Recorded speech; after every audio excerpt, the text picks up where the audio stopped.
Alors, nous allons... Super. Nous parlons ici de ce qu'on appelle en mathématiques une fraction. Alors, la définition d'une fraction, c'est d'abord une barre horizontale qu'on appelle barre de fraction, et au-dessus de cette barre de fraction, c'est un nombre entier, en dessous, un nombre entier non nul. Donc ici, on peut mettre un nombre entier, et quand je parle de nombre entier, j'entends nombre entier relatif, c'est-à-dire positif ou négatif. Et ici, également, un nombre entier relatif, mais qui doit être différent de 0. Donc d'autres exemples de fractions, 4 sur moins 7, ou bien moins 12 sur 9, ou encore 1234 sur 548. Vous aurez donc entendu qu'on lit régulièrement ce type d'écriture comme étant 4 sur moins 7, donc le barre de fraction se traduit par le mot sur. Encore un peu de vocabulaire, le nombre qui est en haut de la barre de fraction s'appelle le numérateur, et le nombre qui est en dessous de la barre de fraction s'appelle le dénominateur. Alors, quel est l'intérêt de ce type d'objet? C'est qu'il permet de modéliser des situations comme par exemple celle-ci. J'ai un gâteau, je découpe mon gâteau en parts égales.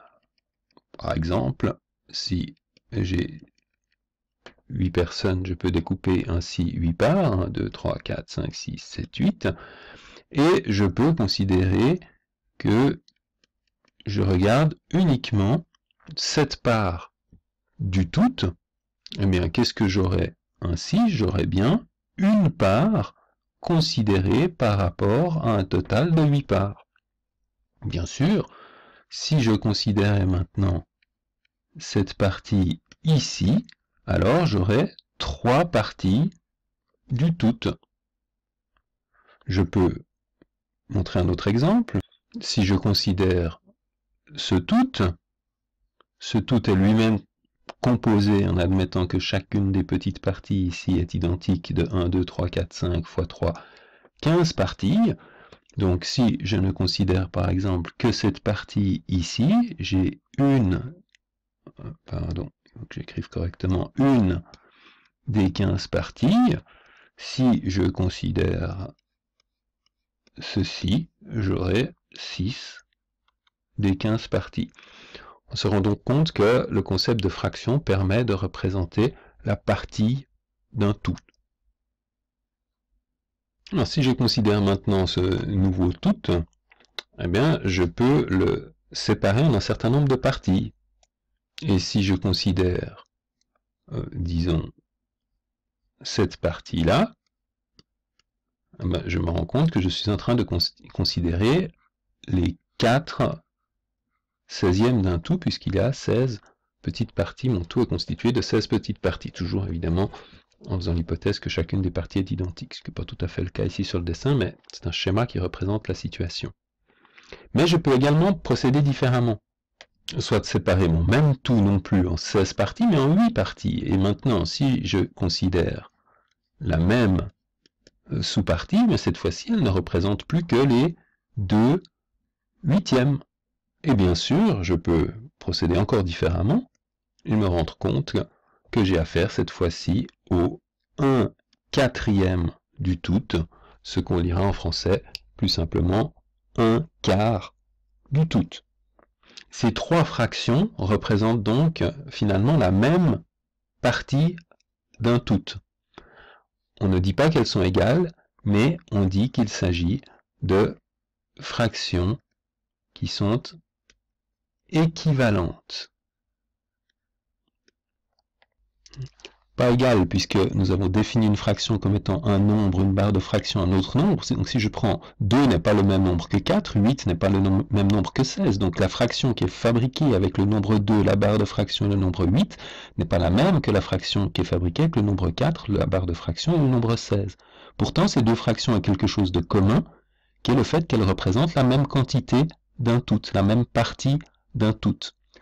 On ne va donc pas utiliser le vocabulaire en mathématiques, puisque les mathématiques sont précises, qui consisterait à dire que les fractions sont égales, mais on va choisir un autre nom, un autre terme, qui nous permet de traduire cette relation forte qui existe entre ces trois fractions, et ce mot est le mot équivalent, un mot très important et très utilisé en mathématiques. Donc, si je reprends mes trois fractions, 4 16e, 2 8e et 1 quart, j'observe que je peux finalement, lorsque je multiplie ici le numérateur par 2 et le dénominateur par 2, mais qu'est-ce qui se passe? 4 fois 2 fait 8 et 1 fois 2 fait 2.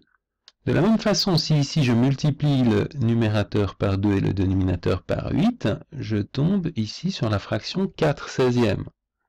Réciproquement, si je pars de la fraction 4 16e, je peux diviser ici par 4 et ici par 4, ici par 4, et je vais tomber sur la fraction 1 quart.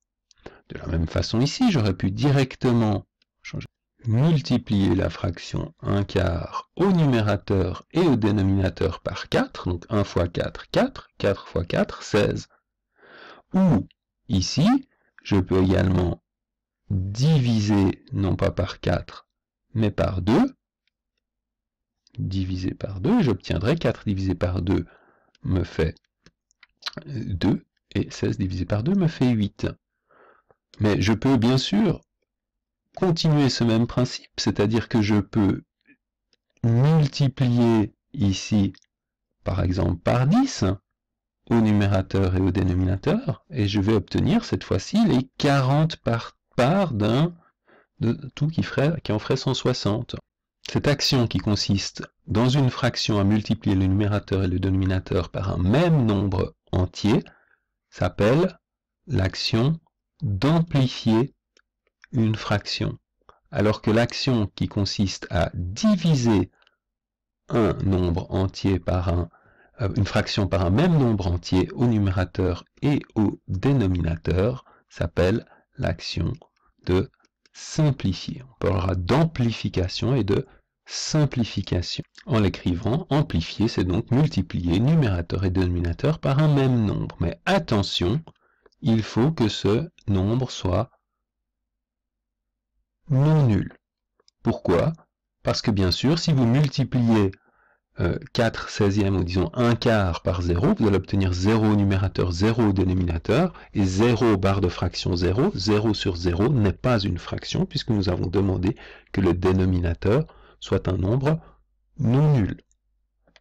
Et par ailleurs, il est bien clair que la fraction 0 sur 0 n'aurait plus grand-chose, si même elle existait, n'aurait plus grand-chose à voir pour exprimer l'idée que la partie rouge est la partie du tout représentée de ces trois façons différentes.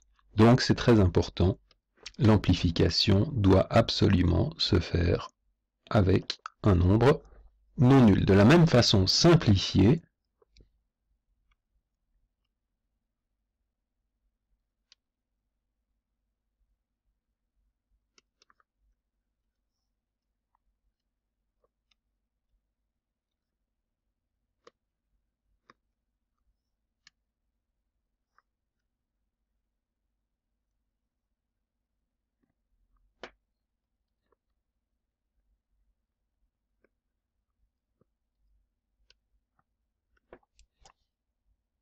c'est donc diviser numérateur et dénominateur par un même nombre non nul.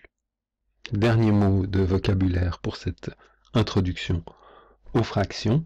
Lorsque je considère une fraction donnée et que j'agis par simplification le plus possible, c'est-à-dire que j'essaye de trouver, ici par exemple on a vu qu'on peut diviser par 2 au numérateur et au dénominateur, Donc on va obtenir la fraction 2 sur 8, mais je peux à nouveau diviser numérateur et dénominateur par un même nombre entier, toujours 2 en l'occurrence.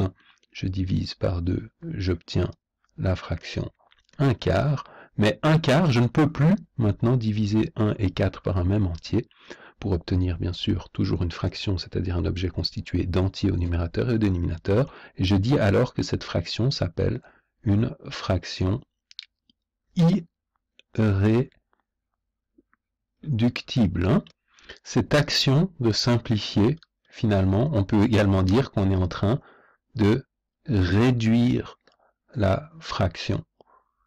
Et donc du coup, une fraction irréductible, ir en français veut dire le contraire de, donc irréductible, une fraction qui n'est plus réductible.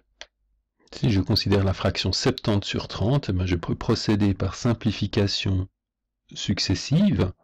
Par exemple, je peux diviser ici par 2 au numérateur et au dénominateur, je vais obtenir la fraction 35, 30 sur 2 fait 15, puis je peux diviser, simplifier par 5, et je vais donc arriver à la fraction 7 tiers.